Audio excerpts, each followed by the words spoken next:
MQM जा leader रोज बयान पिया ॾियनि सिंध विराईंदासीं सूबो खपे।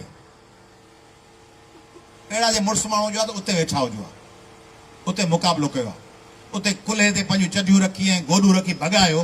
पादरनि जे डप खां जेको पंहिंजो वतन ऐं क़ौम छॾे भॼी वञे सो वरी ॿिए पासे वञी कब्ज़ो कंदो। 4 जूता लॻायो, उतां कपड़ खणी करा खणी भॻायो। हज़ारे सालनि खां अबनदारनि जो वतन छॾे भॻायो। थोरी लपाट थी लॻंदव, पंहिंजी पार्टी छॾे वियो। 2 लपाटूं लॻायो त जंहिं तव्हांजी पार्टी ठाही जेको क़ाइदो हुनखे छॾे भॼी वियो। ही जो लपाट लॻे थी त चओ था हुन पार्टी में कोन हुयूं, वरी ॿी लपाट लॻे थी त चओ इताद थी वियो, वरी 3 लपाट चए थी त हू फलाणो ग्रुप आहे, हू मॉडल कॉलोनी ग्रुप आहे, हू गुलबर्ग ग्रुप आहे। अज़ीज़ जूते ते हलो था, जूतो लॻंदो त उथी खड़ो था, जूतो नथो लॻंदो त वियो था, से वरी ताईं सिंध टोड़ींदो। तव्हीं सम्झो था सिंधी इहे सभु भाड़ जा तुंब आहिनि जी पीपल आहिनि। इहे पीपल आहिनि जेके बुज़दिल आहिनि, जेके ख़ौफ़ज़दा आहिनि, जेके ॾिनल आहिनि, जेके पैसे जे करे हीसियल आहिनि, जेके ब्लैकमेल थियनि था। सिंधी सभु ईअं कोन अथव, सिंधी ईअं कोन अथव। मथां भुल में हुजो, इन ग़लतफ़हमी में न रहिजो। एमक्यूएम जा फाशिस्ट हो, दलाल हो त पीपल्स पार्टी तव्हां सां गॾु आहे ऐं पीपल्स पार्टी तव्हांखे इशारो कयो आहे त तव्हीं इहे ड्रामा ब्रामा कयो, पोइ जीअं तव्हांखे मथां हुकुम थिए तीअं कयो।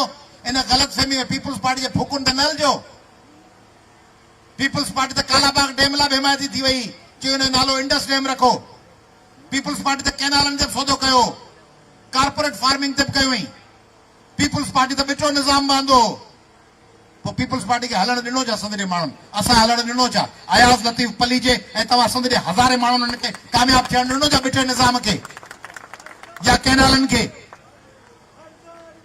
कैनालनि ते जॾहिं ताईं सभु ख़ामोश हो तॾहिं आउं निकितोसि। तव्हांखे जेकॾहिं यादि हुजे ईद में रमज़ान में उन्हनि खां हिकिड़ो इफ़्तारी न ॾिठीसीं, न सहरी ॾिठीसीं। सॼो ॾींहुं पिया हलियासीं कैनालनि जे ख़िलाफ़। हिकिड़े हिकिड़े ॻोठ, हिकिड़े हिकिड़े शहर में गर्मीअ जी बाहि में, जून ऐं मई ऐं जुलाई जी टहिकंदड़ गर्मीअ में पघर पियो वहंदो।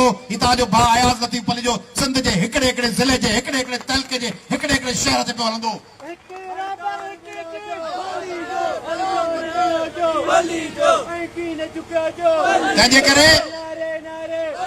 तंहिंजे करे जेका तव्हांखे ग़लतफ़हमी आहे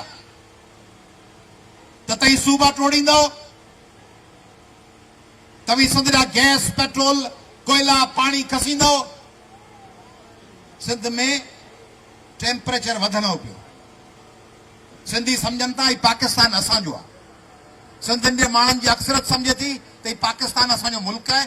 असीं 7-8 करोड़ सिंधी आहियूं ऐं 25 करोड़ पाकिस्तानी असांजा भाउर आहिनि ऐं हू सम्झनि था त असां सां इंसाफ़ कोन पियो थिए। हू चाहिनि था त पाकिस्तान में असांखे बराबरी जो हक़ मिले।